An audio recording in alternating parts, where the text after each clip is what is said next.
আসসালামু আলাইকুম রহমতুল্লাহি ওবরাকাতুহ। নাহমাদুহু ওয়া নুসাল্লি আলা রাসূলিহিল কারীম, আম্মা বাদ। দর্শক মণ্ডলী, তীব্র তাপদাহের মধ্যে মানুষের চলাফেরা করা এক প্রকার অসহ্য হয়ে পড়েছে। বিশেষ করে শিশুরা আরও বেশি কষ্টে এবং ভোগান্তিতে পড়ে গেছে। সে সঙ্গে যারা স্কুলে যাতায়াত করে এবং যারা সেখানে পাঠদান করান, তারা উভয়েই কষ্টের মধ্যে আছেন। আরও কষ্টে আছেন যারা দিনমজুর কিংবা যারা সবসময় রাস্তায় থাকেন কিংবা মাঠে অথবা অন্য কোনো জায়গায় খোলা জায়গায় অবস্থান করেন তারা। আসলে একজন মানুষ এই তীব্র গরমের মধ্যে কেমন করে একটু স্বস্তির নিঃশ্বাস ফেলতে পারে, কোন কোন জিনিসগুলো অবলম্বন করলে তার রোদ থেকে একটু বাঁচতে পারে, একজন শিক্ষার্থী, একজন শিক্ষক কোন কোন নিয়মগুলো ফলো করলে তার স্বাস্থ্যকে, তার শরীরকে আরও বেশি ভালো রাখতে পারে, এরকম অনেক প্রশ্ন নিয়ে আমাদের আজকের আলোচনা। আপনারা দেখছেন হাদিস ফাউন্ডেশন শিক্ষা বোর্ডের সৌজন্যে আর তারেক টিভির পরিবেশনায় শিক্ষা সংলাপ। আজকের ষষ্ঠ পর্বের প্রতিপাদ্য বিষয় হলো তীব্র তাপদাহে স্বাস্থ্য সুরক্ষা।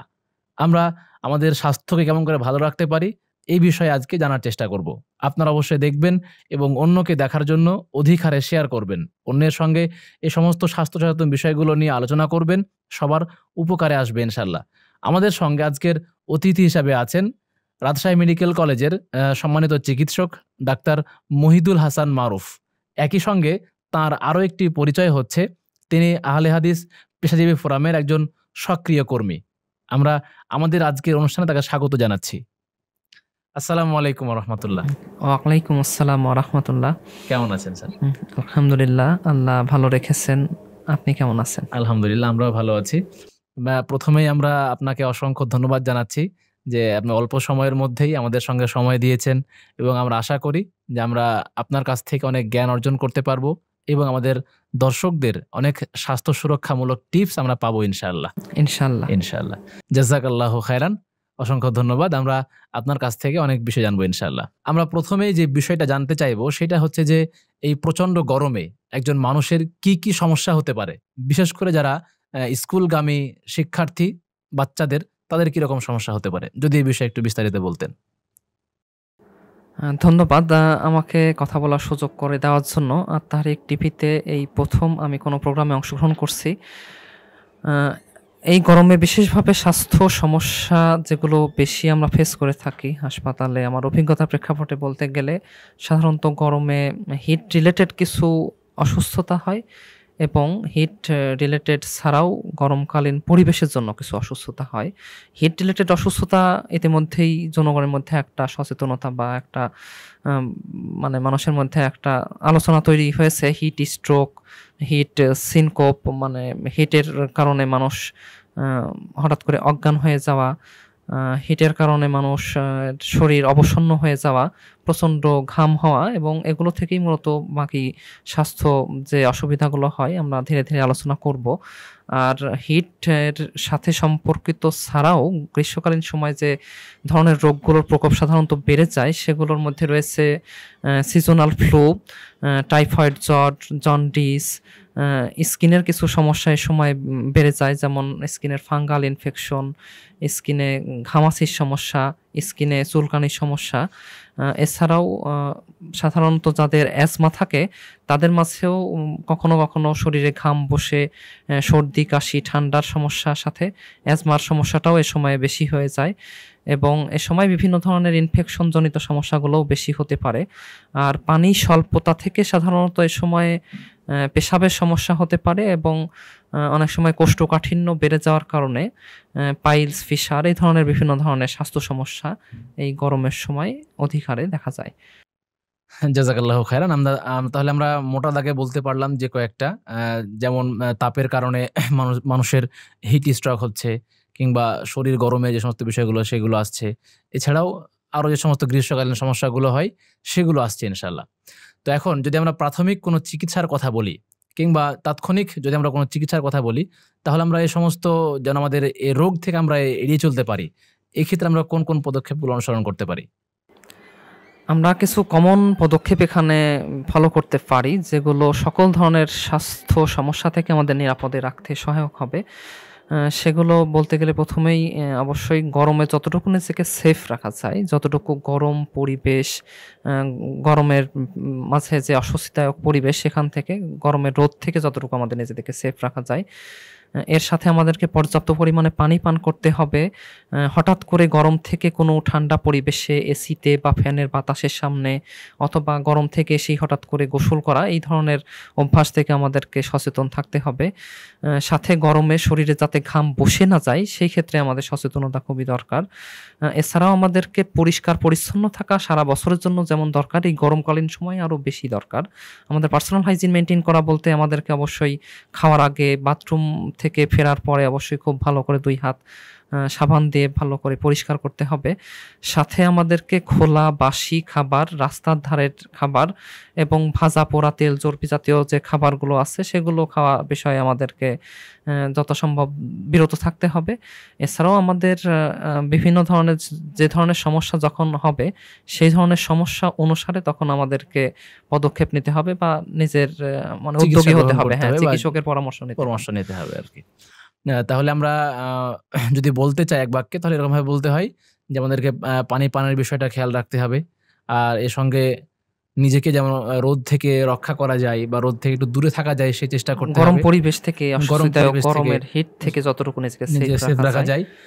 এরপরে হঠাৎ করে গরম থেকে চলে এসে হঠাৎ করে যেন ঠান্ডায় আমরা না চলে যাই, হঠাৎ করে গোসল যেন না করে ফেলি, একটু রেস্ট নিয়ে তারপরে যেন আমরা গোসল করতে যাই। এই সমস্ত বিষয়গুলো প্রাথমিক পর্যায়ে আমরা মেইনটেইন করব ইনশাআল্লাহ। সব ধরনের সমস্যার জন্য এগুলো মেইনটেইন করাটা একটা গুরুত্ব রাখে এবং স্পেসিফিক সমস্যার জন্য তখন আলাদা আলাদা বিষয় আসবে, সেগুলো আমরা ইনশাআল্লাহ আলোচনা করব।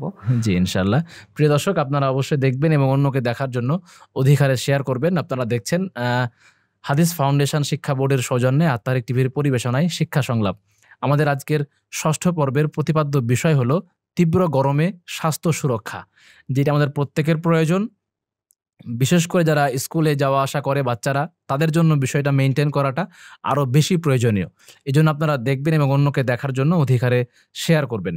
আমাদের সঙ্গে আজকের অতিথি হিসেবে আছেন ডাক্তার মহিদুল হাসান মারুফ। আমরা স্যারের কাছ থেকে অনেক গুরুত্বপূর্ণ বিষয় ইতিমধ্যে জানলাম, আমরা সামনে আরও জানবো ইনশাল্লাহ। স্যার, গরমের মধ্যে আরও যে একটা সমস্যা হয় সেটা হচ্ছে যে শরীর ঘামার যে বিষয়টা, এটা অন্যান্য সময় যেমন হয়, গরমের সময়টা আসলে একটু বেশি হয়। তো সবসময় শরীরকে মুছে কিংবা সবসময় তো গোসল করাটা সম্ভব হয় না। এখন আমি বাইরে আছি, আমি তো আর সেখানে গোসল করা আমার সম্ভব না, আবার তাৎক্ষণিক সেটা মুছে ফেলাও সম্ভব না।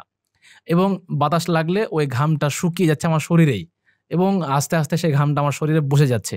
সেখান থেকে আমার সর্দি হচ্ছে এবং আস্তে আস্তে এটা আমার গলা ব্যথা তৈরি করছে, কফ জমাচ্ছে, আরও বিশেষগুলো সমস্যাগুলো তৈরি করছে।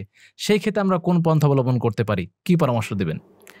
সেক্ষেত্রে আমাদের গরমকালীন পরিবেশে যেহেতু বিভিন্ন কাজের প্রয়োজনেই বাইরে যেতে হচ্ছে, আমাদেরকে আগে থেকেই খেয়াল রাখতে হবে যাতে আমাদের শরীরের টেম্পারেচারটা যথাসম্ভব আমরা একটা মানে সহনীয় মাত্রায় নিয়ন্ত্রণ করতে পারি। এক্ষেত্রে আমরা বেশ কিছু বিষয়ে সতর্কভাবে চলাফেরা করলে এই গরমেও আমরা একটা স্বস্তিদায়ক অবস্থায় চলতে পারি। যেমন দিনে একাধিকবার গোসল করা। আমরা যখন সকালে বাসা থেকে বের হচ্ছি শিক্ষা প্রতিষ্ঠানের উদ্দেশ্যে বা অফিস আদালতের উদ্দেশ্যে, তখন আমরা সকালে গোসল করে বের হতে পারি। সকালে যে আমরা নাস্তা করি, নাস্তা করার সাথে সাথে আমরা বাইরে না বের হয়ে আমরা নাস্তা করার পরে 15-20 মিনিট কিছু সময় একটু রেস্ট করে তারপরে আমরা বাইরে যেতে পারি। কারণ সাধারণত যে কোনো খাবার খেলে আমাদের শরীরে বিপাকক্রিয়া হয়, সেটার হজম শোষণের জন্য আমাদের শরীরের টেম্পারেচার বেড়ে যায়। তো আমরা 15-20 মিনিট রেস্ট নিলে সেই টেম্পারেচার বাড়ার জন্য যে আমাদের শরীরের অতিরিক্ত ঘাম হতো, সেটা থেকে আমরা নিজেদেরকে এভাবে নিরাপদ রাখতে পারি। এছাড়া আমরা সরাসরি রোদে না যেয়ে মাথায় টুপি বা ছাতা ব্যবহার করতে পারি, ছায়াযুক্ত স্থান দিয়ে চলাফেরা করতে পারি এবং যেখানে জনাকীর্ণ জনসমাগম অনেক বেশি, সেখান থেকে একটু আমরা যতটুকু সম্ভব এড়িয়ে, যেখানে মানে জনসমাগম কম বা যেখানে মানে নিরিবিলি পরিবেশ, ছায়াযুক্ত পরিবেশ, সেগুলো জায়গায় আমরা থাকতে পারি। আর একান্ত প্রয়োজনে বাইরে যেতে হলেই আমাদেরকে বাড়ি থেকে বের হওয়ার সময় খুব বেশি মানে চা কফির অভ্যাস থাকলে সেটা অ্যাভয়েড করা উচিত এবং বাড়ি থেকে বের হওয়ার আগে খুব বেশি পানি পান না করাই ভালো। আমরা অন্য সময়ে আমাদের শরীরের জন্য প্রয়োজনীয় পরিমাণে পানি পান করব, কিন্তু বাসা থেকে বের হওয়ার আগে আমরা যদি কয়েক গ্লাস 3-4 গ্লাস পানি একসাথে খেয়ে বের হই, তখন কিন্তু অটোমেটিক আমাদের শরীরের ঘামের পরিমাণ অনেক বেশি হবে এবং সেটা বাইরে গেলে অবশ্যই অস্বস্তিদায়ক পরিস্থিতিতে তৈরি করবে।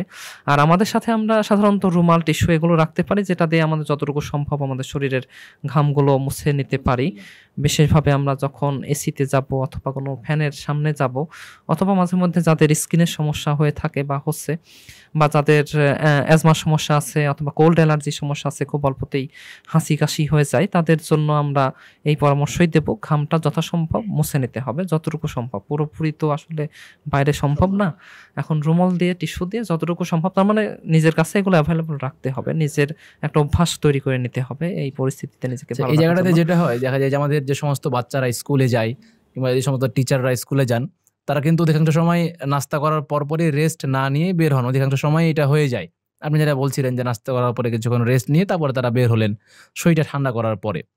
তো এই ক্ষেত্রে অবশ্যই পিতামাতা যারা আছেন তাদেরকে সচেতন হতে হবে, আর যারা টিচার আছেন তারা নিজেরাই সচেতন হবেন ইনশাল্লাহ।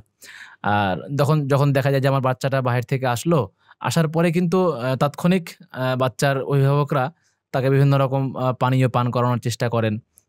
তাকে আবার সাধারণত বাচ্চারা বাহির থেকে আসলে বাড়িতে ঢুকলেই দেখা যায় যে কোনো না কোনো কিছু সে খাবার গ্রহণ করতে চায়, এরকম বিষয়টা হয়ে যায়। সেই ক্ষেত্রে একটা বাচ্চাকে কন্ট্রোল আমরা কিভাবে করতে পারি, বা একজন অভিভাবককে আপনি এই জায়গাতে কি উপদেশ দিবেন? অভিভাবককে উপদেশ দেওয়ার বিষয়ে আমি বলতে চাই, যাদের বিশেষভাবে কোল্ড অ্যালার্জির সমস্যা আছে, সহজেই হাঁচি কাশি সর্দি ঠান্ডা লেগে যায়, তাদের জন্যই বিশেষভাবে খেয়াল রাখতে হবে।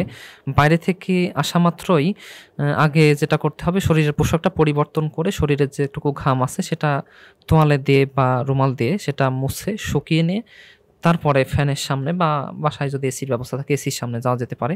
হুট করে বাইরে থেকে এসে আসলে এসির সামনে যাওয়া বা ফ্যানের সামনে সরাসরি বাতাসে বসে যাওয়া, শরীরে ঘাম আছে ওটা না মুছেই বসে গেলে শরীরে সেই ঘামটা খুবই দ্রুত ঠান্ডা হয়ে দ্রুত ঠান্ডা লেগে যেতে পারে। অথবা বাইরে থেকে এসে ঘাম না মুছেই যদি হাত মুখ ধোয়া বা উজু করা বা গোসল করতে কেউ চলে যায়, তাহলেও কিন্তু আমাদের এই ঠান্ডা লাগার প্রবণতাটা অনেক বেশি হয়।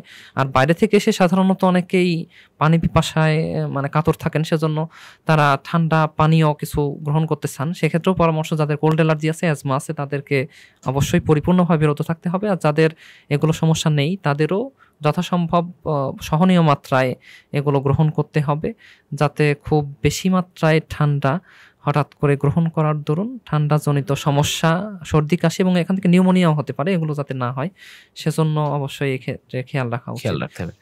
তাহলে আমরা এখান থেকে বুঝতে পারলাম যে আমাদের সন্তান যারা আছে বা আমাদের যারা বাড়িতে বাচ্চারা আছে, তারা এরকম ভাবে বাইরে থেকে আসলে আমরা যেটা করি যে বাবা একটু ফ্যানের তলে দাঁড়াও, এসির নিচে যাও, ঠান্ডা করো আগে, তার ঘামটা কিন্তু শরীর থেকে মুছি না। আমরা অবশ্যই বিষয়টা খেয়াল রাখবো ইনশাল্লাহ। প্রিয় দর্শক, আপনারা অবশ্যই দেখবেন এবং অন্যকে দেখার জন্য অধিকারে শেয়ার করবেন।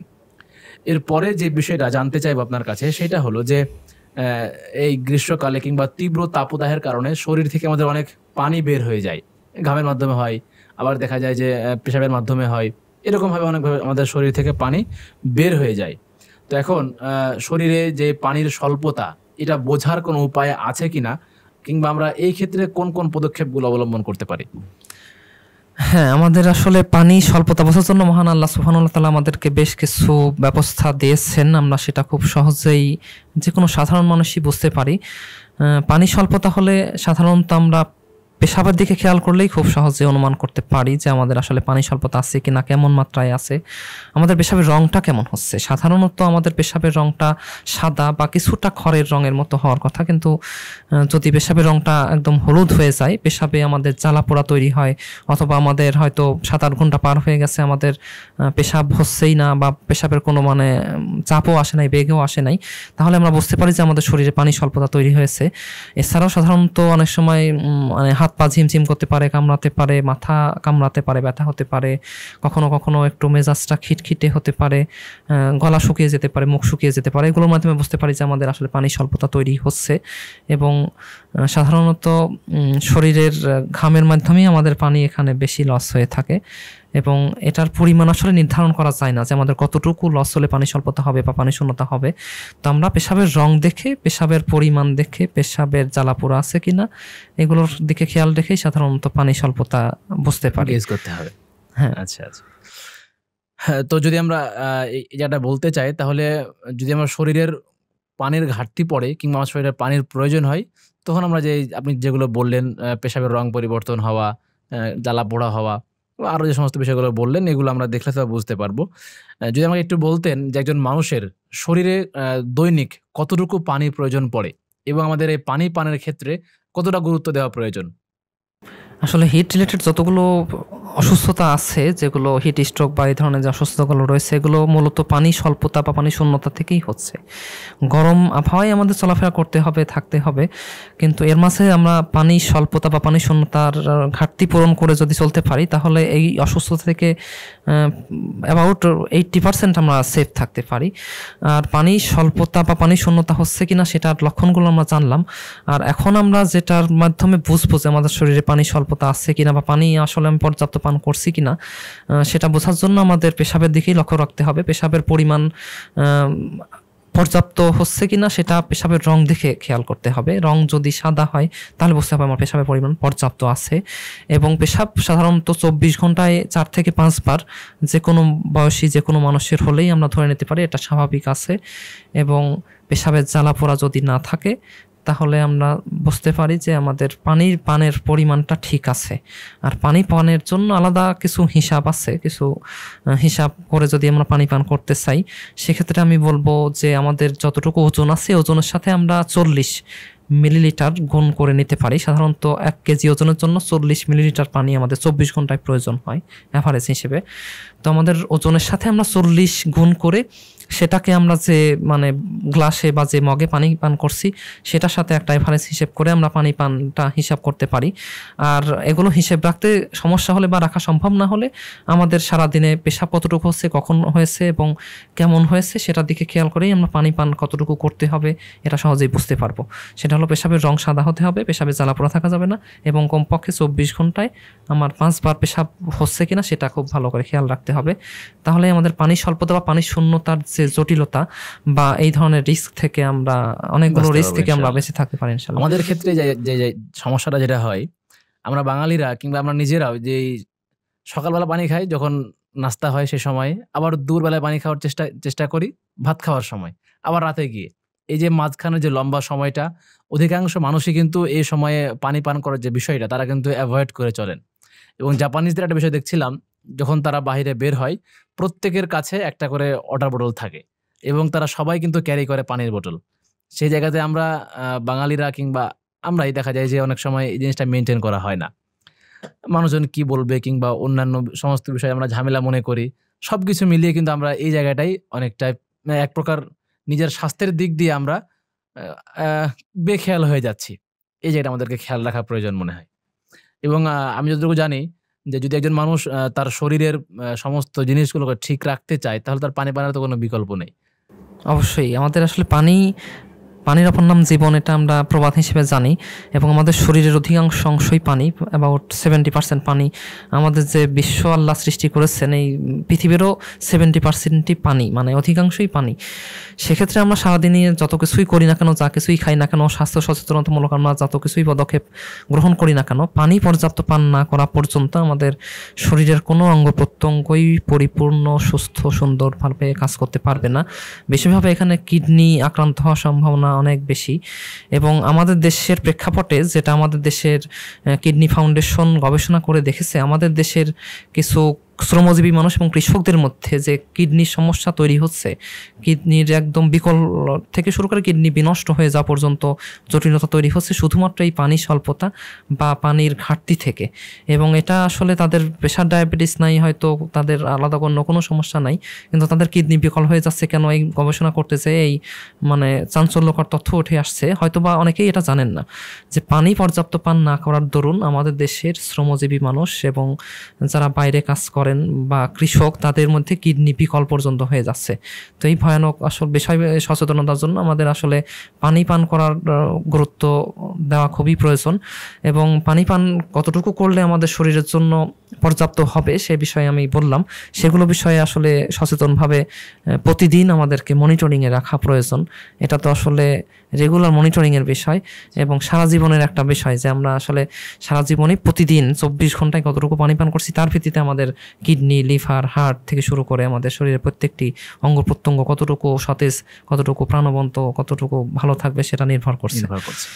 তাহলে আমরা যে বিভিন্ন সময় বলি যে একজন মানুষের 2 লিটার 2.5 লিটার পানি খাওয়ার প্রয়োজন, আমরা ওই ক্যালকুলেশনে না গিয়ে আপনি যেটা বললেন সহজ একটা সিস্টেম, সেটা আসলে একটা এভারেজ হিসাব, আমাদের দেশের মানুষের ওজন হিসাব করে একটা এভারেজ হিসাব বলা হয়। তো আমরা আরো অ্যাকুরেট এভারেজ হিসাব করতে চাইলে আমরা আমাদের ওজনের সাথে 40 দিয়ে গুণ করে যতটুকু পরিমাণ হয় অতটুকু মিলিলিটার পানি আমরা 24 ঘন্টায় পান করতে পারি। আর পেশাবের কিছু বিষয় আছে সেগুলো খেয়াল রাখতে পারি, তাহলে ইনশাল্লাহ আমাদের জন্য খুবই ভালো হবে, আমাদের জন্য উপকার হবে। যেহেতু পানি পান প্রসঙ্গটা আসলো, সেই ক্ষেত্রে একটা বিষয় বলতে চাই যে আমাদের শিক্ষা প্রতিষ্ঠান যেগুলো আছে সেগুলো দেখা যায় বাচ্চারা অনেক সময় তাদের ব্যাগে তাদের অভিভাবকরা পানি পানের জন্য কোনো বোতল কিংবা এরকম অনেকটা দেন না। আবার যারা সচেতন আছেন তারা অনেকেই দেন, কিন্তু বাচ্চা দেখা যায় যে বাড়ি থেকে বোতল ভর্তি করে নিয়ে গেল, আবার সেই ভর্তি বোতলে বাড়ি ফিরিয়ে নিয়ে আসলো, তাহলে তো তার কোনো লাভটা হলো না। এক্ষেত্রে যদি বলতেন যে একজন শিক্ষকের বা যারা ক্লাস নিতে আসবেন, যারা টিচার আছেন, তারা যদি একটু সচেতন হতেন, সবাইকে পানি পানের বিষয়ে বলতেন এবং সেখানে ব্যবস্থা রাখতেন, যদি এই বিষয়টা কর্তৃপক্ষের উদ্দেশ্যে কিছু বলতেন। হ্যাঁ, এখানে কর্তৃপক্ষের উদ্দেশ্যে অবশ্যই স্পষ্টভাবে এবং জোরালোভাবেই বলতে চাই, প্রত্যেক শিশু, প্রত্যেক শিক্ষার্থীর সাথে একটা করে পানির পট অথবা বোতল থাকা উচিত। সেটা প্রতিদিন আনছে কিনা এবং কতটুকু সে পান করছে এই বিষয়ে শিক্ষকদের একটা দায়িত্ব গ্রহণ করা উচিত। শিক্ষকরা সেটা মাঝে মধ্যেই মনিটরিং করতে পারেন, ক্লাসে যতগুলো শিক্ষার্থী আছে তাদের কাছে পানির পট অথবা বোতল আছে কিনা, অথবা আজকে যে পানির পট নিয়ে এসেছে কতটুকু পানি পান করেছে, সেটা তো মাঝে মধ্যে উনি চাইলেই বলতে পারেন যে সবাই সবার পানির পট বা বোতলটা বের করো, আমাকে দেখাও আজকে কতটুকু পানি নিয়ে এসেছো, কতটুকু খাওয়া হয়েছে। এবং খাওয়া না হলে তিনি উৎসাহিত করতে পারেন যে তুমি অবশ্যই পর্যাপ্ত পানি পান করা উচিত, সকালে দুপুরে রাতে শুধুমাত্র খাওয়ার সময় পানি না পান করে। এটা শিক্ষার্থীদের ক্ষেত্রে তো অবশ্যই কর্তৃপক্ষ মনিটরিং করতে পারেন, এবং সাধারণ বা অন্য পেশাজীবী শ্রমজীবী মানুষদের জন্য বলবো তাদের কাছেও অবশ্যই পানির পাত্র বা পানির বোতল থাকা উচিত। মাঝে মধ্যে সেটা থেকে তারা পানি পান করে তারা পানি স্বল্পতা বা পানি শূন্যতা থেকে নিজেদেরকে নিরাপদ রাখতে পারলে আমাদের গরমকালীন অনেক ধরনের স্বাস্থ্য সচেতনতা স্বাস্থ্য সমস্যা থেকে তারা নিরাপদ থাকতে পারেন। এবং এভাবেই আমরা আসলে জাতির উদ্দেশ্যে, সাধারণ মানুষ এবং শিক্ষার্থীদের উদ্দেশ্যে বিশেষভাবে বলতে চাই, পানি পানের প্রতি গুরুত্ব দানের জন্য একটা নিজেদের মধ্যে পারস্পরিক একটা সৌহার্দ্য সচেতনতা তৈরি করা দরকার, আন্তরিকতা গড়ে তোলা দরকার এবং খোঁজখবর রাখা দরকার। এবং অভিভাবকদেরকে ক্ষেত্রে অবশ্যই জোরালো ভূমিকা রাখতে হবে, তাদেরকে রেগুলার মনিটরিং করতে হবে এবং খোঁজখবর রাখতে হবে তার শিক্ষা তার বাচ্চা, তার ছেলে মেয়ে ঠিকমতো পানি পান করে নিজের শরীরের নিরাপত্তার জন্য কতটুকু সে সচেতন আছে। আচ্ছা, জাযাকাল্লাহু খাইরান। আমরা অনেক বিষয় জানছি আলহামদুলিল্লাহ, এবং পানির যে বিষয়সমূহ থেকে আরো অনেক বিষয় যে আরো রোগ জড়িয়ে আছে এর সঙ্গে, পানি পানের জায়গাটা ঘাটতি হলে আমরা এগুলো জানছি। প্রিয় দর্শক, আপনারা দেখছেন হাদিস ফাউন্ডেশন শিক্ষা বোর্ডের সৌজন্যে আত-তাহরিক টিভির সাপ্তাহিক আয়োজন শিক্ষা সংলাপ। আজকের 6ষ্ঠ পর্বের প্রতিপাদ্য বিষয় হলো তীব্র গরমে স্বাস্থ্য সুরক্ষা। আপনারা দেখবেন এবং অবশ্যই অন্যকে দেখার জন্য অধিক হারে শেয়ার করবেন। আমরা আমাদের অতিথির কাছে এখন যে বিষয়টা জানতে চাইবো সেটা হলো যে আমরা তো পানি পানের বিষয়ে অনেক জানলাম, পানি পানের আসলে কোনো নিয়ম আছে কিনা? যেমন আমরা ধরেন চলছি, হাঁটতে হাঁটতে অনেকে পানি পান করছি, আবার কেউ দাঁড়িয়ে দাঁড়িয়ে পানি পান করে ফেলছি। যদি এই বিষয়গুলো একটু পরিষ্কার করে বলতেন। হ্যাঁ, পানি পানের নিয়ম বলতে আমি যেমন একটা বিষয়ে বলছিলাম, পানির পরিমাণ উল্লেখ করলাম, পানি পর্যাপ্ত খাওয়া হচ্ছে কিনা সেই সব বিষয়ে সচেতনতার জন্য খেয়াল রাখতে বললাম। কিন্তু আর একটা বিষয় বললাম, যেটা আমরা বাসা থেকে বের হওয়ার সময় বাইরে এখন রোদে যেতে হবে বা কোনো কাজে যেতে হবে, তখন বের হওয়ার ঠিক আগ মুহূর্তে যদি আমরা পানি পান করি তাহলে কিন্তু বাইরে গেলে গরমে ঘাম হয়ে সেই পানিটাই আমাদের শরীর থেকে বের হতে থাকবে। আর আমরা যে কোনো চলার পথে বা দাঁড়িয়ে যে কোনো জায়গায় যে কোনোভাবে আসলে পানি পান করা অবশ্যই ঠিক না। আমাদেরকে বসে আমাদের সুন্নাহসম্মত উপায়ে ধীরে সুস্থে পানি পান করা উচিত, এবং এই ভাবে পানি পান করলে আমাদের স্বাস্থ্যগতভাবেও আল্লাহর রহমতে অবশ্যই উপকারিতা রয়েছে। আর পানি পান করার ক্ষেত্রে বলবো যে সকালে ঘুম থেকে উঠে খালি পেটে আমরা যদি 1 গ্লাস বা 2 গ্লাস পানি পান করে নিতে পারি, আর খাওয়ার শুরুতে অথবা খাওয়ার মাঝে আমরা পর্যাপ্ত পানি পান করতে পারি, খাওয়ার শেষে খুব বেশি পানি পান না করাই ভালো। আর কর্মক্ষেত্রে গেলে, কর্মস্থলে বা শিক্ষা প্রতিষ্ঠানে গেলে তখন আমরা কিছু পানি সাথে করে নিয়ে যাওয়া উচিত, এবং সেই পানির টার্গেট রাখা উচিত যেই পানিটা আমি আজকে শেষ করেই বাসায় ফিরবো, এবং আমাকে মাঝে মাঝে আমার প্রয়োজন অনুসারে, আমার পিপাসা অনুসারে, আমার অবস্থা অনুসারে আমি সেটা পান করতে পারি। এবং সেই পানিটা বসে পান করা উচিত, পানিটা তাড়াহুড়া করে না খেয়ে ধীরে সুস্থে খাওয়া উচিত। একবারে অতিরিক্ত পানি না খেয়ে অল্প অল্প করে বারে বারে পানিটা খাওয়া বেশি ভালো। একবারে অতিরিক্ত পানি খেলে সেটা আমাদের বাথরুমের বেগ তৈরি করতে পারে, দেখা যাচ্ছে আমরা পানি খেলাম, কিছুক্ষণের মধ্যেই আমরা বাথরুমে গেলাম, আমাদের পানি শরীর থেকে বের হয়ে গেল, অথবা শরীরে অতিরিক্ত ঘাম তৈরি হলো, শরীর থেকে খুব মুহূর্তের মধ্যেই পানিটা চলে গেল, কোনো কাজে আসলো না, তাহলে আসলে আমাদের শরীরের জন্য যতটুকু দরকার ছিল এটা স্থায়ী হলো না। আমরা অল্প অল্প করে বারে বারে খেলে ক্ষেত্রে সম্ভবত বিষয়গুলো আরো আমাদের জন্য বেশি উপকারী হবে। এই ক্ষেত্রে আর একটা বিষয় আমার মনে পড়লো এখন, সেটা হচ্ছে যে আপনি যে বললেন বারে বারে পানি পান করা এবং এক জায়গায় বসে পানি পান করা। পানি পান করার কিন্তু আর একটা নিয়ম আছে ইসলামে, সেটা হচ্ছে যে 5টা স্টেপে পানি পান করতে হয়। যেমন ডান হাতে গ্লাস ধরা, এরপরে বিসমিল্লাহ বলা, বসা এবং 3 নিঃশ্বাসে পানি পান করা, আবার পানি পান শেষে আলহামদুলিল্লাহ বলা। একটা সিকোয়েন্স আছে। হ্যাঁ, মাশাআল্লাহ, এটা একটা খুবই ভালো নিয়ম। বহু আগে শিখিয়ে গেছেন আলহামদুলিল্লাহ। এখন এই নিয়মগুলো ফলো করলেই আসলে আমাদের জন্য উপকার হবে। একটা না একেবারে খুব বেশি না খেয়ে ধীরে ধীরে খাওয়া, 3 নিঃশ্বাসে খাওয়া। শুরুতে বিসমিল্লাহ বললে তো অনেক ধরনের গবেষণা হচ্ছে, বিসমিল্লাহ বললে পানির মধ্যে কিছু অ্যান্টিবডি তৈরি হয় আমাদের শরীরের জন্য, যেগুলো উপকারী। এগুলো আসলে অনেক গভীর গবেষণার বিষয়। কিছু বিজ্ঞানী এগুলো নিয়ে, কিছু মুসলিম বিজ্ঞানী এগুলো নিয়ে কাজ করার চেষ্টা করছেন, যদি এগুলো আসলে অনেক চ্যালেঞ্জিং বিষয়। তারপরেও আমরা যেহেতু কিছু না কিছু উপকার আছেই, মহান আল্লাহ তাআলা আমাদের যে বিধানগুলো দিয়েছেন আমাদের কল্যাণের জন্যই দিয়েছেন, আমাদের শারীরিক কল্যাণ, মানসিক কল্যাণ, দুনিয়ার কল্যাণ এবং সর্বোপরি আখিরাতের কল্যাণ। সেজন্য আমাদের এগুলো বিষয়ে যত্নশীল থেকেই পানি পান করা থেকে শুরু করে সকল ধরনের নিয়ম কানুন মেনে চলা উচিত। তাহলেই আমরা অনেক ভালো থাকবো, দুনিয়াতেও ভালো থাকবো এবং ইনশাআল্লাহ আখিরাত জীবনটা অনেক সুন্দর হবে ইনশাআল্লাহ। জাযাকাল্লাহু খাইরান, অসংখ্য ধন্যবাদ। যদি আমরা আরো একটা বিষয় জানতে চাই আপনার কাছে, সেটা হচ্ছে যে প্রচন্ড রোদ পড়ছে এবং আমাদের শরীর ঘেমে গেছে এবং এখন মন চাইছে যে আমি যদি একদম ঠান্ডা পানি পেতাম তাহলে খুব ভালো হতো। আবার হাতের কাছে পেয়েও যাই, দেখা যায় যে রাস্তার পাশেই লেবু দিয়ে এবং একদম বরফ গলিয়ে আবার সেখানে আরো অনেক রকম জিনিস দিয়ে সেটা বিক্রি করা হচ্ছে এবং অনবরত সেখানে আমরা গিয়ে সেগুলো পান করছি এবং আত্মতৃপ্তির ঢেকুর তুলছি। এরকম ভাবে খোলা জায়গার জিনিস খাওয়া বলেন, কিংবা এই যে লেবু মিশিয়ে আরো যে সমস্ত জিনিসগুলো আছে, এই বিষয়টা পান করাটা আপনি কেমন করে দেখছেন? এই ধরনের রাস্তার পাশে আসলে যে কোনো খাবার, খোলা খাবার বা রাস্তার পাশে বিক্রি হচ্ছে এমন কোনো খাবার থেকে আসলে যতটুকু নিজেকে সেফ রাখা যায়, এগুলো যতটুকু অ্যাভয়েড করা যায় ততই আসলে ভালো। আমি অবশ্যই পরামর্শ দেবো, এই গরমে বিশেষভাবে সুস্থ থাকতে গেলে রাস্তা থেকে বা রাস্তার আশেপাশের যে খোলা খাবার বা এই ধরনের পানীয় পান করা থেকে সবাইকে বিরত থাকা উচিত এবং নিজের থেকেই আসলে টেস্টি স্যালাইন অথবা আমরা শরবত এগুলো বাসা থেকে তৈরি করে অথবা নিজের উদ্যোগে তৈরি করে আমরা এগুলো খেতে পারি। আমরা যেহেতু পরিষ্কার পরিচ্ছন্নভাবে গ্রহণ করা বিশেষ জরুরি, আমরা নিজেরা পরিষ্কার পরিচ্ছন্ন থেকে আমরা এই পানিগুলো বা পানীয়গুলো গ্রহণ করতে পারি, শরবত, স্যালাইন এগুলো গ্রহণ করতে পারি। আর রাস্তার পাশে যখন আইস দিয়ে বরফ দিয়ে এগুলো তৈরি করা হচ্ছে, হঠাৎ করে গরম থেকে এসে এভাবে আমরা আসলে এত অতিরিক্ত ঠান্ডা কিছু খেয়ে ফেললে ঠান্ডা লেগে যাওয়ার রিস্ক অনেক বেশি। যাদের কোল্ড অ্যালার্জি আছে তাদের তো অবধারিত হবেই, আর যাদের অ্যালার্জি নাই তাদেরও গলা ব্যথা, সর্দি কাশি হতে পারে, এমনকি এটা থেকে পরবর্তীতে নিউমোনিয়া পর্যন্ত হয়ে যেতে পারে। আর সাধারণত রাস্তার পাশের খোলা খাবারগুলো থেকে জন্ডিস অথবা টাইফয়েড জ্বর এই ধরনের প্রকোপগুলো আমরা গরমের সময় বেশি দেখে থাকি।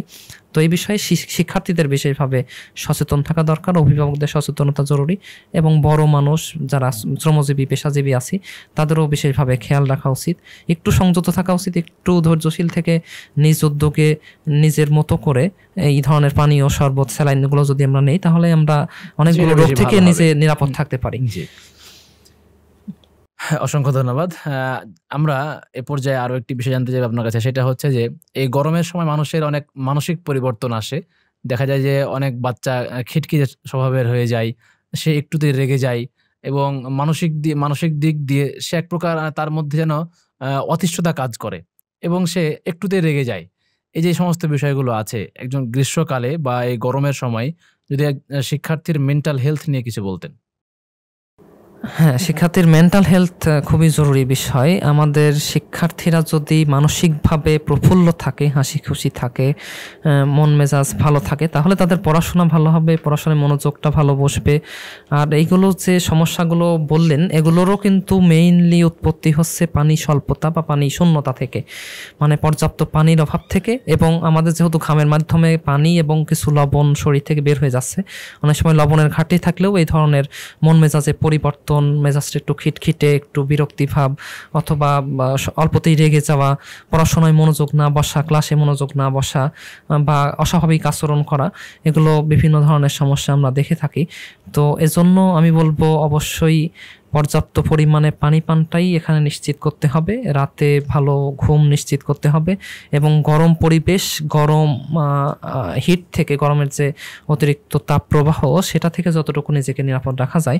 আসলে মানুষ যখন যে কোনো অস্বস্তিদায়ক, কষ্টদায়ক কোনো পরিস্থিতিতে পড়ে, সে সময় তার জন্য ধৈর্য ধরে রাখাটাও অনেক কঠিন।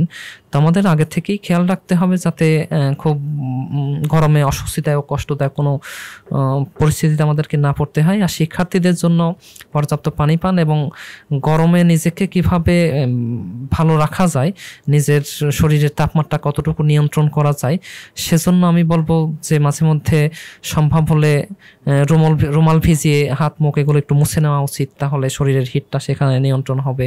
আর মাঝে মধ্যেই পানি পান করার অভ্যাসটা ধরে রাখতেই হবে পুরো গরমকালে। তাহলে পানির ঘাটতি যদি আমাদের শরীর না থাকে, পানির পরিমাণ শরীরে ভালো থাকে, আমাদের ব্রেনে রক্ত প্রবাহ, আমাদের ব্রেনে অক্সিজেন প্রবাহ, এটা স্বাভাবিক থাকলে পড়াশোনায় মনোযোগ আর মন মানসিকতা সব দিক থেকে ভালো থাকা সম্ভব। এই জন্য হ্যাঁ, ইনশাল্লাহ।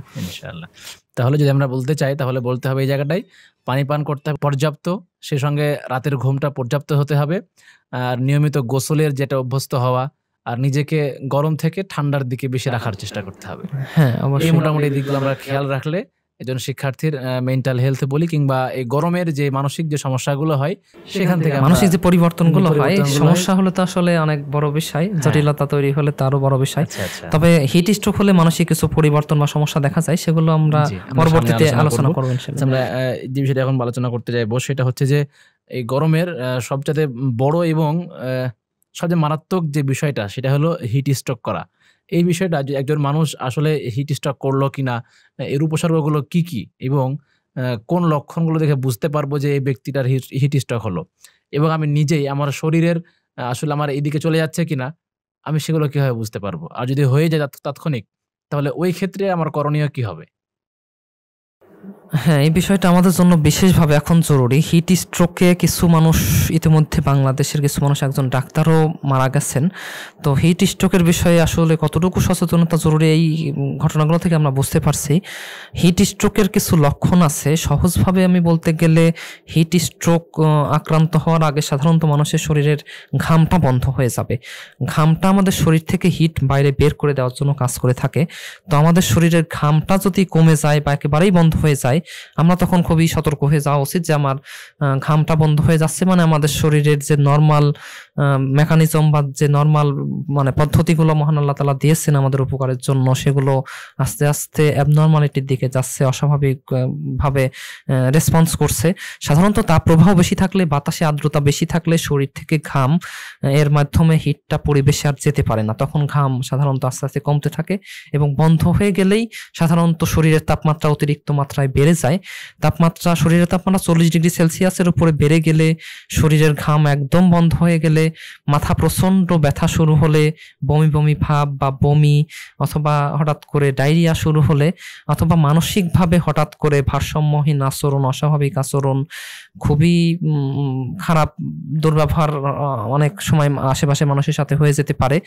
এইগুলো বিষয়ে খেয়াল করা উচিত, এবং এগুলো বিষয়ে দেখা মাত্রই আমাদের আশেপাশে সবাইকে সচেতন হওয়া উচিত তার আসলে হিট স্ট্রোকের দিকেই অগ্রসর হচ্ছে। এবং হিট স্ট্রোক হয়ে গেলে আলটিমেটলি শরীরে খিঁচুনি হতে পারে, এমনকি কেউ অজ্ঞান হয়ে পড়েও যেতে পারে। তো হিট রিলেটেড যে অসুস্থতাগুলো রয়েছে, সেখানে আরো কিছু অসুস্থতায় অজ্ঞান হয়ে যেতে পারে। তো হিট স্ট্রোক হলে যদি অজ্ঞান হয়ে যায়, তখন আমার শরীরে হাত দিলেই বুঝবো শরীরের তাপমাত্রা অত্যন্ত বেশি এবং শরীরে বিন্দুমাত্র ঘাম নেই, এবং রোগীর তো অস্বাভাবিক আচরণ, সাথে বমি বমি ভাব, বমি, প্রচন্ড মাথা ব্যথার কথা বলতে পারে। এবং তার পেশাবের খবর নিতে গেলে বোঝা যাবে হয়তো যে তার হয়তো গত সকালে ওঠার পর তার পেশাবই হয় নাই, অথবা 8-10 ঘন্টা যাবত তার কোনো পেশাবই হয় নাই, অথবা তার খুবই গাঢ় হলুদ পেশাব হচ্ছে, তাহলে বুঝতে হবে যে আমাদের হিট স্ট্রোক হয়ে গেছে বা হিট স্ট্রোকের দিকে যাচ্ছে। এগুলো বিষয় থেকেই আসলে সবাইকে সতর্ক হয়ে পরবর্তী পদক্ষেপ গ্রহণ করা উচিত। এই জায়গাটায় আসি যে এখন আমার এই সমস্ত উপসর্গগুলো দেখা গেল, কিংবা আমার পাশের একজনের এই সমস্ত হলো, তাৎক্ষণিক আমি কি করতে পারি? সাধারণত এই অসুস্থতাগুলো সাধারণত যারা অনেক বেশি সময়ে গরমে থাকেন অথবা একটা ভালো শীতল পরিবেশ থেকে হঠাৎ করে অতিরিক্ত গরমের পরিবেশে গেলেন, এই সময় হঠাৎ করে তৈরি হতে পারে। তো এই ক্ষেত্রে আমাদের ওই অবস্থায় সেই ব্যক্তিকে অবশ্যই ঠান্ডা পরিবেশে আনা উচিত। প্রথমত ছায়াযুক্ত পরিবেশে, অথবা সম্ভব হলে রুমের ভিতরে খুব ঠান্ডা পরিবেশে, এসি সম্ভব হলে এসিতে, অথবা এয়ার কুলার ফ্যান থাকলে সেটার সামনে, অথবা যে কোনো ফ্যান থাকলে ফ্যানের সামনে নিয়ে যেয়ে শোয়ানো উচিত। এবং সেই অবস্থায় শরীর থেকে কাপড় যতটা সম্ভব আমাদের সরিয়ে ফেলা উচিত। সেই সময় যদি সম্ভব হয় আমাদের নলকূপের পানি অথবা ঠান্ডা পানি তার শরীরে যতটুকু সম্ভব মাথায় দেওয়া অথবা শরীরে ছিটিয়ে দেওয়া উচিত। আইসের ব্যবস্থা থাকলে, বরফ থাকলে সেগুলো আমাদের শরীরের বিভিন্ন ভাঁজে, আমাদের যেমন হাতের ভাঁজে, হাতের মুঠোয়, বগলে, অথবা আমাদের শরীরের বিভিন্ন স্থানে সেই বরফগুলো দিয়ে স্পর্শ করা উচিত। তাহলে হিট যদি 10-15 মিনিটের মধ্যেই কমে আসতে শুরু করে, এবং তার কাছে আমরা যদি শুনতে পারি, সে যদি কথা বলতে পারে, সে যদি বলতে পারে হ্যাঁ আমার ভালো লাগছে, আমার মাথা ব্যথা নেই, আমার কোনো কিছু অস্বাভাবিক মনে হচ্ছে না, অথবা আমার বমি ভাব, বমি, এগুলোর কোনো অসুবিধা নেই, এবং কিছুক্ষণের মধ্যে দেখা যাচ্ছে তার শরীরটা ঘেমে যাচ্ছে এবং ঘামটাও তার শরীরে আসতে শুরু করেছে, তাহলে আমরা বুঝতে পারবো যে হিট স্ট্রোক থেকে তিনি রিকভারির দিকে যাচ্ছেন। আর আমরা এগুলো ব্যবস্থা করার পরেও যদি কোনো উন্নতি না দেখি, বরঞ্চ রোগী অজ্ঞান হয়ে আছে অথবা তার মেজাজ মানসিকতা এখনো আগের মতোই হয়ে আছে, ভারসাম্যহীন অবস্থায় আছে, অস্বাভাবিক আচরণ এখনো করছেন, তাহলে অতি সত্বর আমাদের নিকটস্থ চিকিৎসা স্বাস্থ্যকেন্দ্রে নেওয়া উচিত। এবং এই সময় অবশ্যই আর একটা বিষয় খেয়াল রাখতে হবে, যদি সম্ভব হয়, রোগীর জ্ঞান থাকে, তাহলে তাকে বসিয়ে যে কোনো স্যালাইন পান করা উচিত। ওর স্যালাইন হতে পারে, টেস্টি স্যালাইন হতে পারে, যে কোনো শরবত যদি আমরা ট্যাঙ্ক পাই জাতীয় শরবতগুলো আমরা দিতে পারি, বা বেলের শরবত যদি হোমমেড হয়, এগুলো যদি আমরা বাসায় কারো যদি অসুস্থ হয় তখন দিতে পারি, তাহলে তার পানি স্বল্পতা, পানি শূন্যতা, এগুলো যতটুকু দ্রুত পূরণ করা যাবে তত দ্রুত আমাদের শরীরের ঘাম চলে আসবে, শরীরের হিটটা বের হবে, আমাদের হিট স্ট্রোকের জটিলতার রিস্কগুলো থেকে আমরা নিরাপদ থাকতে পারবো ইনশাআল্লাহ। তাহলে আমরা মোটামুটি বুঝতে পারলাম যে হিট স্ট্রোক যদি হয় কোনো ব্যক্তির, তাহলে তার উপসর্গগুলো কেমন হবে এবং আমরা তাৎক্ষণিক কি চিকিৎসা নিতে পারি। তাৎক্ষণিক চিকিৎসার মধ্যে যেটা বললাম, শরীরটাকে ঠান্ডা করা এবং অবশ্যই স্যালাইন দেওয়া উচিত। তবে শুয়ে থেকে অবশ্যই দেওয়া যাবে না, শুয়ে থেকে স্যালাইন দিতে গেলে সেটা শ্বাসনালীতে চলে যেয়ে আমাদের শরীরের জন্য মারাত্মক ক্ষতির কারণ হতে পারে। অবশ্যই কষ্ট করে হলেও তাকে বসিয়ে রেখে, পরিপূর্ণভাবে বসিয়ে রেখেই যে কোনো পানীয় বা স্যালাইন বা শরবত এগুলো দেওয়া উচিত। এবং সেটা যথাসম্ভব ঠান্ডা হলে ভালো। এখানে আর কোল্ড অ্যালার্জি বা মানে তার সর্দি কাশি লাগবে কিনা ওই চিন্তা না করে যতটুকু সম্ভব যত ঠান্ডা পানীয় দেওয়া যায় ততই ভালো, তত বেশি ভালো হবে, ততই উপকার হবে। যেটা আমরা একটু আগে বলছিলাম যে হঠাৎ করে গরম থেকে এসে ঠান্ডা না খাওয়া, গরম থেকে ঠান্ডা হলে এখানে আমরা একটু ব্যতিক্রম, কারণ এখানে আমাদের রিস্ক, যেটা আমাদের শরীরের জন্য রিস্ক, হিট স্ট্রোক পুরোপুরি হয়ে গেলে আমাদের শরীরের লিভার, কিডনি, হার্ট, ব্রেন সবকিছু অচল হয়ে যেতে পারে, আমাদের আইসিইউ পর্যন্ত চলে যেতে হতে পারে। সেজন্য আগে থেকে এই বিষয়গুলো গ্রহণ করলে, এবং মোটামুটি হয়তো অনেক মানুষই এগুলো সচেতন আছেন, তবে এই যে মুখে স্যালাইন খাওয়া বা ঠান্ডা জাতীয় কিছু খাওয়ানো, এই বিষয়ে হয়তো বা কারো নলেজে ঘাটতি থাকলে এই বিষয়ে আসলে সতর্ক থাকা উচিত, খেয়াল রাখা উচিত।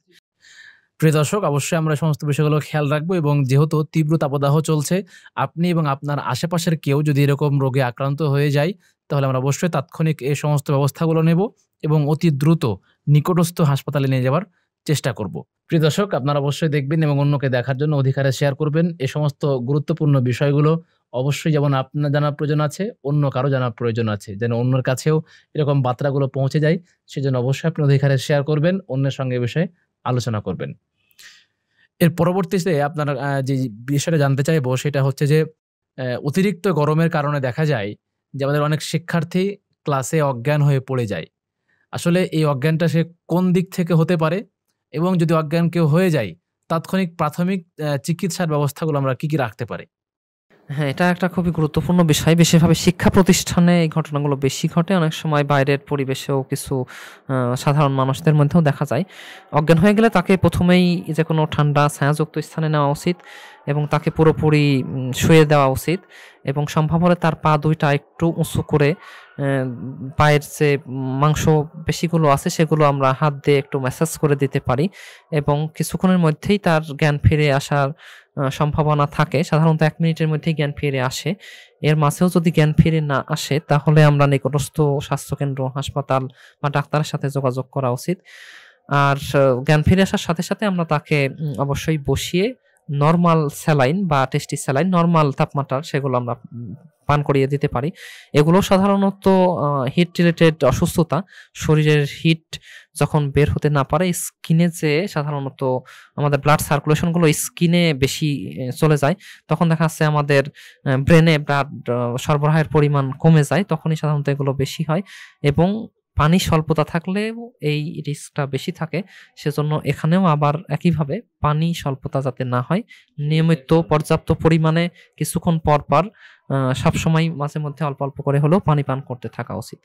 জাযাকাল্লাহু খায়রান। আমরা দীর্ঘক্ষণ থেকে আপনার কাছ থেকে আলহামদুলিল্লাহ অনেক স্বাস্থ্য বিষয়ক জ্ঞান অর্জন করছি এবং আমরা অনেকটাই স্বাস্থ্য সচেতন হব ইনশাল্লাহ। সেই সঙ্গে আমাদের যারা স্কুলগামী শিক্ষার্থী আছেন, যারা আমাদের টিচার আছেন, তারাও একটু সচেতন হবেন। আবার দেখা যায় যে টিচারদের সঙ্গে যারা রিক্সায় যাওয়া আসা করেন, সেখানে রিক্সাওয়ালা থাকে, আবার বিভিন্ন পরিবেশে তারা মিশেন, সে সমস্ত বিষয়গুলো তারাও খেয়াল রাখবেন ইনশাআল্লাহ। যদি এই ক্ষেত্রে একটু জানাতেন যে এই শরীর ঘামার কারণে অনেক শিশুর, শিক্ষার্থীর, আবার দেখা যায় যে শিক্ষকের, আবার এমনও দেখা গেছে যে কর্পোরেট ওয়ার্ল্ডে চাকরি করেন কিন্তু তার শরীর ঘামে এবং সেখান থেকে প্রচণ্ড দুর্গন্ধ বের হয়, যার কারণে তিনি নিজেও বিরক্ত বোধ করেন। এই ক্ষেত্রে আমরা এই রোগ থেকে কিভাবে বের হতে পারি? এটা আসলে খুবই অস্বস্তিদায়ক এবং খুবই বিব্রতকর একটা পরিস্থিতি যে আমাদের গরমে তো শরীর ঘামবে, কিন্তু শরীর ঘামার দরুন যদি আমাদের শরীরে ঘামের জন্য শরীরে যে দুর্গন্ধ বের হয়, এটার জন্য আশেপাশের অনেক মানুষই বিরক্ত হন এবং কি নিজেকেও আসলে বিব্রতকর অবস্থায় পড়তে হয়। এজন্য অবশ্যই আমাদের ঘাম যাতে শরীরে অতিরিক্ত না হয় সেজন্য কিছু স্পেসিফিক ব্যবস্থা নেওয়া উচিত। এই বিষয়ে এই মাসের মাসিক আত্মাহারিকে আমাদের একটা লেখা প্রকাশিত হবে, সেটা পড়ার জন্য সবাইকে অনুরোধ করব। সেখানে বিস্তারিতভাবে বলা হয়েছে এবং আমি যে বিষয়গুলো বলতে চাই সেটা হলো, আমরা খাওয়ার সময় গরম খাবার খাওয়া থেকে বিরত থাকব। আমরা চা, কফি যথাসম্ভব এড়িয়ে চলার চেষ্টা করব। গরমকালীন সময়ে গরমে পরিবেশে গেলে ঘাম বেশি হবে, এটা আমরা সবাই জানি বুঝি। সেজন্য আমরা গরমে রোদ বা অতিরিক্ত গরম এর পরিবেশে আমরা গেলেও সতর্ক থাকতে হবে এবং আমাদেরকে অবশ্যই ঢিলেঢালা ইসলামসম্মত পোশাকের দিকে এখানে খেয়াল রাখা উচিত। ইসলাম আমাদেরকে বলে ঢিলেঢালা পোশাক পরতে, আমাদেরকে সাদা পোশাকের প্রতি বেশিভাবে গুরুত্ব দেওয়া হয়েছে। খুবই হালকা রঙের পোশাকগুলো এই সময় আমাদেরকে গরমে অতিরিক্ত ঘাম থেকে আমাদেরকে নিরাপদ রাখতে পারে এবং আমরা খাওয়ার সাথে সাথে বাসা থেকে বের না হয় কিছু সময় বিশ্রাম নিয়ে বের হলে শরীরের ঘামটা কম হবে।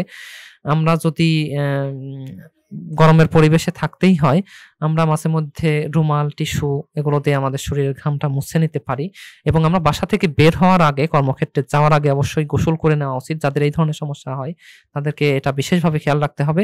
আমাদেরকে বাসা থেকে বের হওয়ার আগেই খুবই ভালোভাবে অ্যান্টিব্যাকটেরিয়াল কিছু মেডিকেটেড সাবান অথবা খুবই সুন্দর সুগন্ধযুক্ত সাবান দিয়ে গোসল করে নেওয়া উচিত কর্মক্ষেত্রে যাওয়ার পরে। তাহলে আমরা অনেকটাই রিফ্রেশ থাকতে পারবো। আমাদেরকে বিভিন্ন ধরনের আতর অথবা পাউডার, ট্যালকাম পাউডার, এগুলো আমরা ব্যবহার করতে পারি। এর মাধ্যমে আমরা আমাদের গরমে যে অস্বস্তিদায়ক অবস্থা, পরিস্থিতি, এগুলো থেকে নিরাপদ থাকতে পারি এবং আমরা অবশ্যই মানসিকভাবে সময় যতটুকু শান্তশিষ্ট, যতটুকু মানসিক চাপ মুক্ত, টেনশন মুক্ত, অস্থিরতা মুক্ত থাকতে পারি, সেটা আমাদের জন্য খুবই গুরুত্বপূর্ণ। কারণ আমরা দেখি যে কোনো সময় মানসিক চিন্তা, টেনশনে থাকলে আমরা অনেক এসির মধ্যে থাকলেও আমরা ঘেমে যাই। আমরা সাধারণত ভাইবা বোর্ডে গেলে বা খুবই বিব্রতকর কোনো একটা জায়গায় গেলে হঠাৎ করে আমরা মানসিক চাপের কারণে আমাদের শরীরে যে সংবেদনশীল স্নায়ুতন্ত্র সেটা উদ্দীপ্ত হয়ে যায় এবং সেটা উদ্দীপ্ত হলে আমাদের শরীরে অটোমেটিক ঘাম বেশি হতে থাকে। তো এইগুলো বিষয়ে খেয়াল রাখলে, এমনকি আরেকটা বিষয়ে যেটা আমরা মানসিকভাবে খেয়াল রাখতে পারি, বাইরে হয়তো গরম পরিবেশ খুবই অস্বস্তিদায়ক, খুবই খারাপ লাগছে, এই সময় যদি আমরা মনে মনে করতে থাকি যে বাইরের এটা গরম পরিবেশ, এই পরিবেশে আমি যাচ্ছি, আমার তো খুব খারাপ লাগছে, গরম আসলে অনেক কষ্টদায়ক, অস্বস্তিদায়ক, মানে এটা যে মনে করছি, মনে করলেই আমাদের গরমটা আরো বেড়ে যায়। আর আমরা যদি মনে করি যে আমরা একটা মোটামুটি ভালো পরিবেশেই আছি, আমি আজকে সকালে শাওয়ার নিয়ে আসছি, আমি যে পরিবেশে যাচ্ছি এখানেই আমাকে থাকতে হবে, এখানেই কাজ করতে হবে, এর সাথে আমি এখন মিশে গেছি এবং এটার সাথে আমি মানিয়ে নিয়েছি, এখানে আমার খুব বেশি কষ্ট হচ্ছে না, মানসিকভাবে এটা যদি আমরা মনে করতে পারি, তাহলে অনেকাংশেই গরমের অনুভূতিটা আমাদের কে তাড়া করবে না এবং তখনও আমাদের শরীরের ঘাম অনেকাংশেই কম হবে এবং এক্ষেত্রে আমরা অস্বস্তিদায়ক, বিব্রতকর পরিস্থিতি থেকে খুব ভালোভাবে নিরাপদ থাকতে পারি এবং আমরা বাইরে থেকে ফিরেও অবশ্যই সবাইকে শরীরের ঘাম মুছে পোশাক পরিবর্তন করে আমাদেরকে গোসল করা উচিত। আর মাঝে মধ্যে আমরা ঠান্ডা পানিতে ভেজানো রুমাল বা তোয়ালে দিয়ে আমরা হাত মুখগুলো কর্মক্ষেত্রেও মুছে নিতে পারি।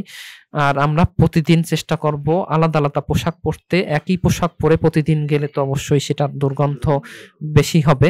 সেজন্য চেষ্টা করতে হবে যত কষ্টই হোক গরমে নিয়মিতভাবেই একটা পোশাক একদিন পরার পরে গরমে ঘাম বসে গেলে সেটা পরের দিন ধুয়ে তারপরে পরা উচিত।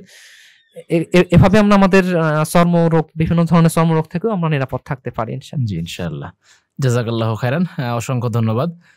আমরা আরো একটি বিষয় জানতে চাইবো আপনার কাছে, সেটা হচ্ছে যে আমরা শিক্ষা প্রতিষ্ঠান হোক কিংবা কর্মক্ষেত্র হোক, সেই জায়গাটা আমরা দীর্ঘ সময় সেখানে পার করি। ওই দীর্ঘ সময় পার করার ক্ষেত্রে এই যে তীব্র তাপদাহ চলছে কিংবা গরমের সময় অথবা যে কোনো সময়ই হোক, আমরা এই দীর্ঘ সময়টাকে কেমন করে কাজে লাগাতে পারি এবং এই সময়ে আমরা স্বাস্থ্যের দিকে কেমন করে খেয়াল রাখতে পারি?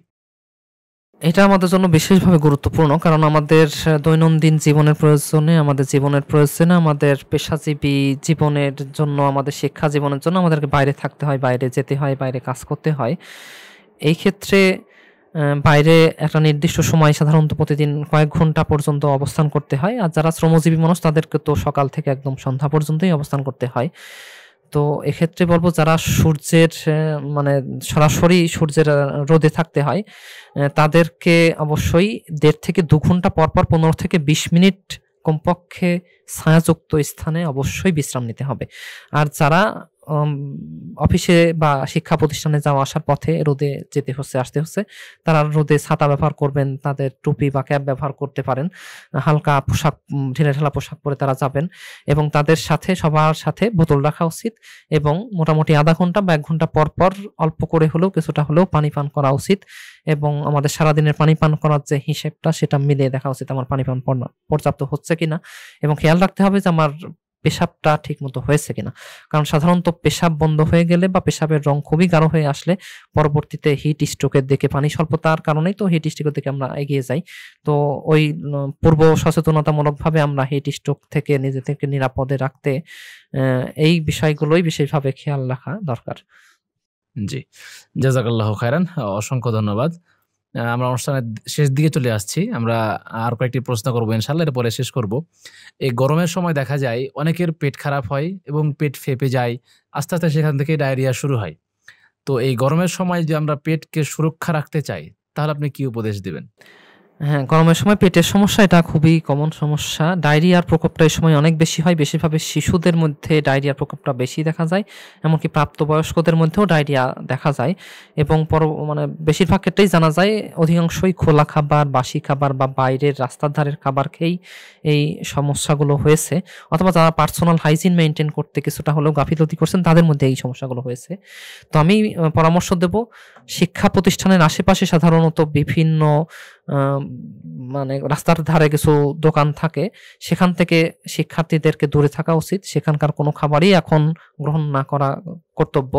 বাসা থেকে হোমমেড খাবার নিয়ে আসা উচিত। পর্যাপ্ত পরিমাণে পানি এবং টেস্টি স্যালাইন বা শরবত এগুলো বাসা থেকে এনে খাওয়া উচিত এবং কোনো খাবারের রং অথবা গন্ধ অথবা স্বাদ যদি পরিবর্তন হয়ে যায়, সেটা ২ ঘন্টায়ও হতে পারে, ৪ ঘন্টায়ও হতে পারে, তাহলে ওটা অবশ্যই পরিহার করা উচিত। আর আমাদের সাধারণত খাওয়ার আগে হাত ধোয়ার অভ্যাসটা এখানে বেশিভাবে গুরুত্ব দিতে হবে। খাওয়ার আগে কমপক্ষে ১ মিনিট সাবান দিয়ে ২ হাত খুব ভালোভাবে পরিষ্কার করে শিক্ষা প্রতিষ্ঠানে থাকাকালীন সময়েও এই বিষয়টা শিক্ষকরা খেয়াল রাখা উচিত এবং আমরা যারা শিক্ষার্থী আছি তারা একজন আর একজন সহপাঠীর দিকেও এই বিষয়ে খেয়াল রাখা উচিত। এগুলো আসলে গুরুত্ব দেওয়ারই বিষয়। এগুলো আসলে অনেক অবহেলা করা হয় এবং এজন্য অনেক ধরনের স্বাস্থ্য সমস্যা হয়ে থাকে, অনেক ধরনের জটিলতা হচ্ছে। এগুলো থেকে বাঁচার জন্য আমাদেরকে এই বিষয়গুলো বিশেষ গুরুত্ব এবং যত্ন সহকারে খেয়াল রাখলে ইনশাআল্লাহ আমরা পেটের সমস্যা থেকে নিরাপদ থাকতে পারবো ইনশাআল্লাহ। জি, অসংখ্য ধন্যবাদ। এরপরে যে বিষয় জানতে চাইবো সেটা হচ্ছে যে এই যে গরম চলছে এবং এর কারণে দেখা যায় যে আমাদের পেট খারাপ হচ্ছে, নানান রকম সমস্যা হচ্ছে। যদি সুস্থ থাকতে চাই তাহলে সুস্থ থাকার জন্য আপনি কোন কোন উপদেশগুলো দিবেন? যদিও আপনার পুরো বক্তব্যের মধ্যে বা পুরো আলোচনার মধ্যে অনেকটা চলে এসেছে, এরপরেও আমরা কোন কোন খাবারগুলোকে এড়িয়ে চলতে পারি? এখানে আমাদের যে খাবারগুলো বিশেষভাবে এড়িয়ে চলা প্রয়োজন সেগুলোর মধ্যে প্রথমেই আসবে খোলা খাবার। সেটা রাস্তার ধারেও হতে পারে, বাসারও হতে পারে। যে কোনো খোলা খাবার সবসময় বর্জনীয়, কারণ খোলা খাবারে যে কোনো সময় মাছি, মশা বা যে কোনো পোকা পড়তে পারে, যেগুলোর মাধ্যমে আসলে রোগ জীবাণু ছড়িয়ে থাকে। এছাড়াও বাতাসে ধুলা ময়লার মাধ্যমে রোগ জীবাণুগুলো এসে বাতাসের মাধ্যমে খাবারে পড়তে পারে। সেজন্য খোলা খাবার প্রথমত পরিহার করতে হবে। যেকোনো বাসি খাবার বা অনেকের মধ্যে পান্তা ভাত খাওয়ার প্রবণতা এই সময়ে দেখা দেয়, সেগুলো থেকেও যতটুকু সম্ভব নিরাপদে থাকাই উচিত। দেখতে হবে যে খাবারের স্বাদ বা গন্ধ খুব বেশি মাত্রায় পরিবর্তন হয়ে গেছে কিনা। খাবারের স্বাদ গন্ধ সাধারণত ব্যাকটেরিয়া জন্মানোর মাধ্যমে, ব্যাকটেরিয়া তৈরি হওয়ার মাধ্যমেই পরিবর্তন হয়ে থাকে। সেগুলো আমাদের শরীরের জন্য অনেক সময়ই ক্ষতিকর হয়ে যায়। সেজন্য বাসি খাবারগুলো অ্যাভয়েড করতে হবে। রাস্তার ধারের খাবারগুলো, সেগুলো যতই ঢাকা থাকুক, যেভাবেই থাকুক না কেন, অ্যাভয়েড করা উচিত। কারণ সেখানে প্রপার হাইজিন কখনোই মেনটেন করা সম্ভব হয় না।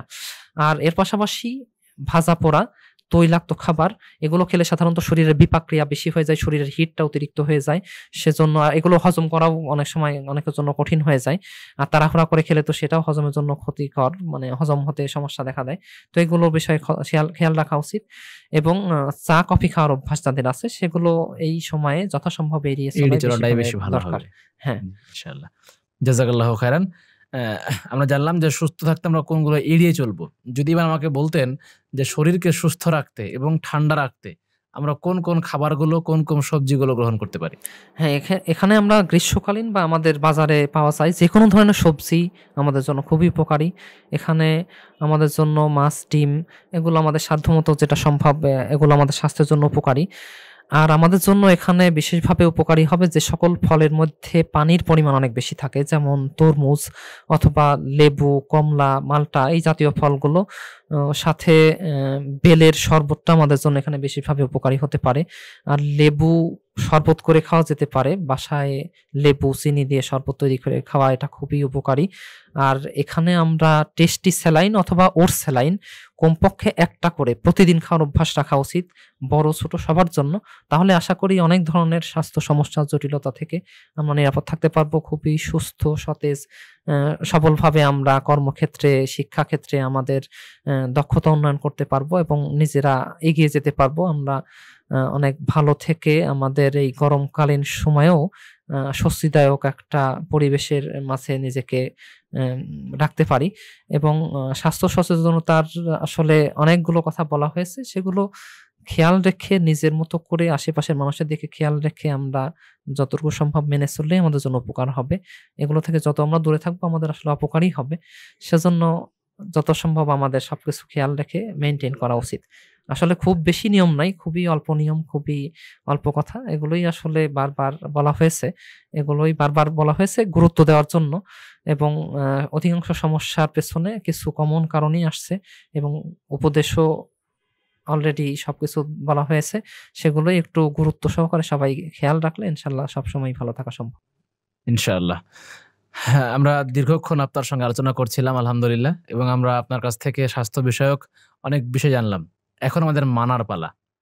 আমরা মানতে পারলেই স্বাস্থ্যের দিক দিয়ে আমরা একটু হলেও আগের চাইতে ভালো থাকবো ইনশাআল্লাহ। হ্যাঁ, আমার পক্ষ থেকে যতটুকু বলার আমি সাধ্যমতো চেষ্টা করেছি সবার উদ্দেশ্যে বলার জন্য। সেখান থেকে এখন কতটুকু কে মনে রাখতে পারবেন, খেয়াল রাখতে পারবেন এবং কতটুকু সেটা মানতে পারবেন, রাসূল সাল্লাল্লাহু আলাইহি সাল্লামের একটা হাদিস এক্ষেত্রে আমার বেশি গুরুত্বপূর্ণ মনে হচ্ছে। রাসূল সাল্লাল্লাহু আলাইহি সাল্লাম বলেছেন, সেই আমলই আল্লাহর নিকট অধিক প্রিয় যেই আমল অল্প হলেও প্রতিদিন করা হয়, নিয়মিত করা হয়। তো নিয়মিত বলতে প্রতিদিন করা হয়। তাহলে প্রতিদিনই আমাদের যে বিষয়গুলো খেয়াল রাখা দরকার, আমি অনেক বিষয় বলেছি, এগুলো থেকে আসলে বেশ কয়েকটা গুরুত্বপূর্ণ পয়েন্ট যদি বলতে চাই, তাহলে নিয়মিত পানি পান করা, গরম পরিবেশ থেকে খেয়াল রাখা, গরমের ঘামটা শরীরে বসতে না দেওয়া এবং রোদ, গরম বা অতিরিক্ত হিট থেকে নিজেকে যথাসম্ভব সেফ রাখা এবং আশেপাশের মানুষের প্রতি খেয়াল রাখা। তাহলে সবাইকে নিয়ে আমরা ভালো থাকতে পারি ইনশাআল্লাহ। ইনশাআল্লাহ। আপনাকে অসংখ্য ধন্যবাদ আমাদের আজকের অনুষ্ঠানে সময় দেওয়ার জন্য। আমরা দোয়া করি যেন মহান প্রভু আপনাকে এর বিনিময়ে ইহকালে পরকালে শান্তি ও মুক্তি দান করেন। আলহামদুলিল্লাহ, আমারও অনেক ভালো লাগলো এই অনুষ্ঠানে আসতে পেরে এবং আমার কথার মাধ্যমে একজন মানুষও যদি একটু উপকৃত হন, আমি মনে করব আমার এই অনুষ্ঠানের সার্থকতা। আমার জন্য সবাই দোয়া করবেন, আমি যেন ভবিষ্যতে আরো সুন্দর বিষয়, আরো সুন্দরভাবে সবার সামনে উপস্থাপন করে সবার মধ্যে স্বাস্থ্য সচেতনতা তৈরি করতে পারি ইনশাআল্লাহ। জাযাকাল্লাহু খায়রান। প্রিয় দর্শক, আপনারা দেখছিলেন হাদিস ফাউন্ডেশন শিক্ষা বোর্ডের সৌজন্যে আর তারেক টিভির পরিবেশনায় শিক্ষা সংলাপ, আজকের ৬ষ্ঠ পর্ব। ৬ষ্ঠ পর্বের প্রতিপাদ্য বিষয় ছিল তীব্র গরমে মানুষের স্বাস্থ্য সুরক্ষা। আমাদের সঙ্গে যুক্ত ছিলেন ডাক্তার মহিদুল হাসান মারুফ, রাজশাহী মেডিকেল কলেজের তিনি চিকিৎসক। আমরা তার কাছ থেকে অনেক বিষয় জানলাম। অবশ্যই আপনারা এগুলো মানার চেষ্টা করবেন এবং অন্যকে এই সমস্ত বিষয়গুলো মানতে উদ্বুদ্ধ করবেন। এতক্ষণ সঙ্গে থাকার জন্য জানাচ্ছি অসংখ্য ধন্যবাদ। সে সঙ্গে সামনের পর্ব দেখার আহ্বান জানিয়ে আজকের পর্বটি আমরা এখানে শেষ করছি। সুবহানাকাল্লাহুম্মা ওয়া বিহামদিকা আশহাদু আল্লা ইলাহা ইল্লা আনতা আস্তাগফিরুকা ওয়া আতুবু ইলাইক। আসসালামু আলাইকুম ওয়া রাহমাতুল্লাহি ওয়া বারাকাতুহু।